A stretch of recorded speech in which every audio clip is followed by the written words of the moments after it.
கிறிஸ்துவுக்குள் அன்பானவர்களே, இன்றைய காலை வேத தியானம் நீதிமொழிகள் 16:17. தீமையை விட்டு விலகுவதே செம்மையானவர்களுக்கு சமனான பாதை. தன் நடையை கவனித்திருக்கிறவன் தன் ஆத்துமாவை காக்கின்றான். அல்லேலூயா.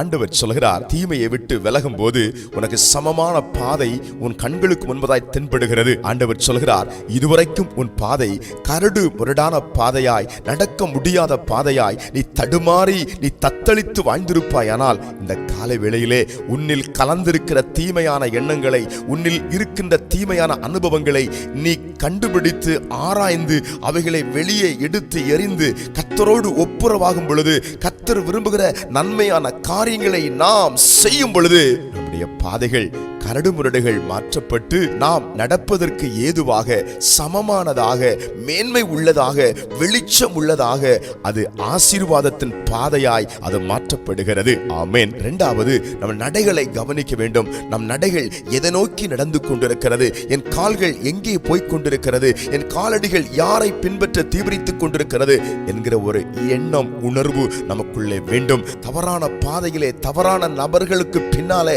நம்முடைய கால்கள் தீவிரித்து நடந்து கொண்டிருக்குமானால், தீமையான காரியங்களை செய்வதற்கு நம்முடைய கால்கள் தீவிரிக்குமானால், கால்களுக்கு நாம் கட்டுப்போட்டு நம் நடையை திசை திருப்பி கர்த்தருக்கு நேராக, வேதத்துக்கு நேராக, தேவாலயத்துக்கு நேராக நம் நடையை நாம் கொண்டு போக வேண்டும். நம்முடைய காலடிகளை எடுத்து வைக்க வேண்டும் என்று கர்த்தர் விரும்புகிறார். ஆத்மாவை கர்த்தர் காத்துக் கொள்ளுவார். ஜெபிக்கலாமா? அன்பின் பிதாவே, இந்த காலை வேளையிலே கரடுமுரடான பாதையில் நடந்து களைத்து போன பிள்ளைகளுடைய வாழ்க்கையிலே கர்த்தர் அற்புதம் செய்யும். இவர்கள் நன்மையான பாதையிலே, நல்ல பாதையிலே நடக்க உதவி செய்யும். ஆத்துமா காக்கப்படுவதாக, நடைகள் கவனிக்கப்படுவதாக. இயேசுவின் அற்புதம் உடைய பிள்ளைகளுக்குள் இறங்கிவிட்டதுக்காய் ஸ்தோத்திரம். இயேசுவின் நாமத்தில் ஆமென்.